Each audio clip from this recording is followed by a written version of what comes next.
She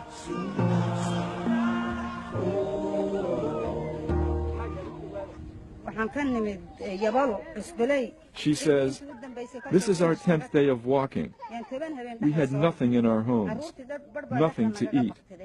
During our 10 days of walking, we stopped in every village and asked people to give us some food, and through begging we have managed to reach this place.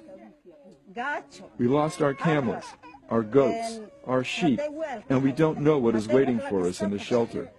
We don't know whether there is going to be food. We have no alternative. We have to travel this way. 2 boys and 2 girls died since we left our homes."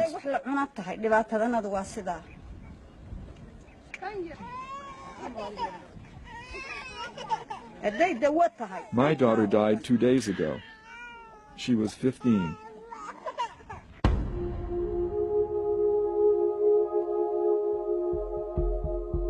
We can smell Danan even before we reach it. The skeletal remains of hundreds of animals litter the desert. Although we've been told what to expect, we are still shocked when we see it for ourselves. These are the remains of the most precious possessions the refugees brought with them. The camp lay ahead, and we feared the worst.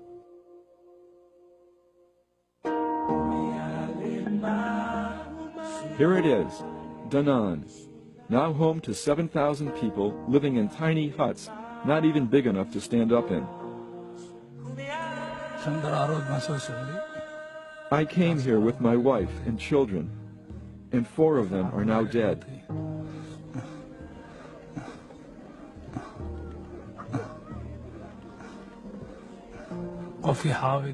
There is no food. I haven't had water in 3 or 4 days. There is no water. The boy is now my only child. The only thing remaining is our fate, to die.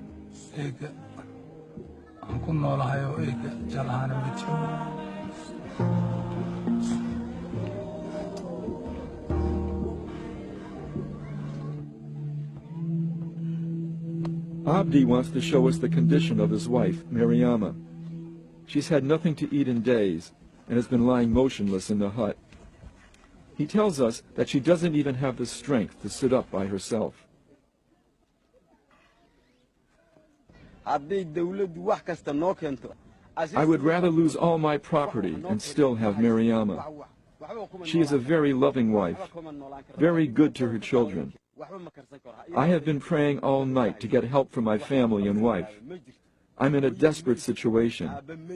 I don't know what I'm going to do. Without her, we can't live.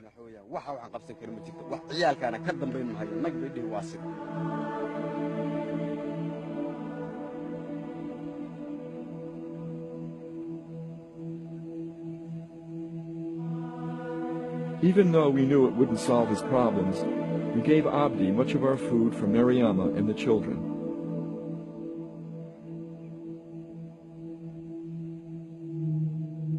You are looking at all the medicine there is for the 7,000 people of Danan.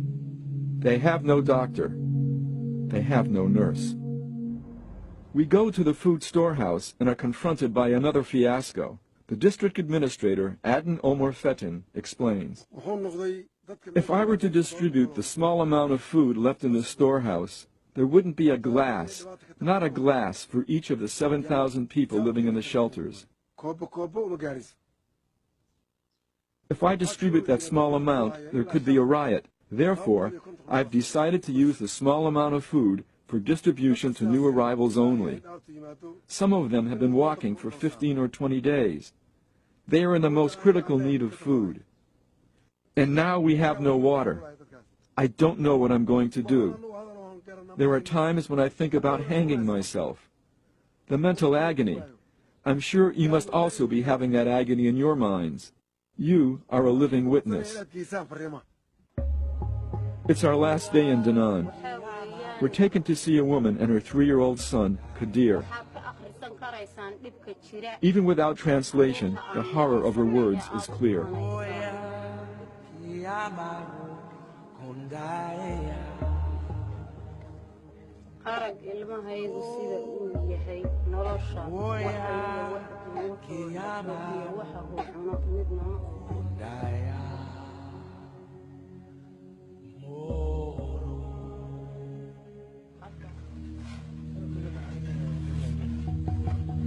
Each afternoon, just before sunset, we've seen processions of men leaving the camp for the cemetery. We asked permission to join and film them. Today they're burying a 2-year-old girl named Ambia. Her father is very gracious and welcomes us. He tells us that it is the 3rd child he's lost in the last 4 months.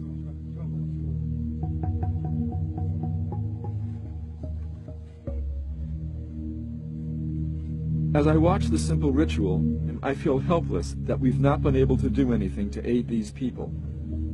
I feel angry that the world and its bureaucracies have forgotten the people of Dadkan.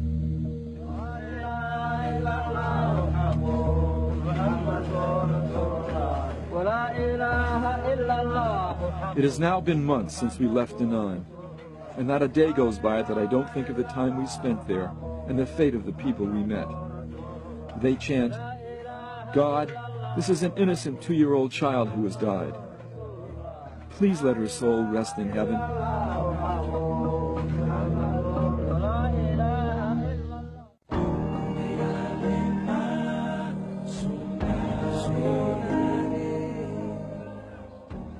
On the day we left Dadkan, there were over 200 new arrivals. On the day we left Dadkan, they still had not received a food shipment. On the day we left Dadkan, they still had no water. On the day we left Dadkan, 3-year-old Kadir died.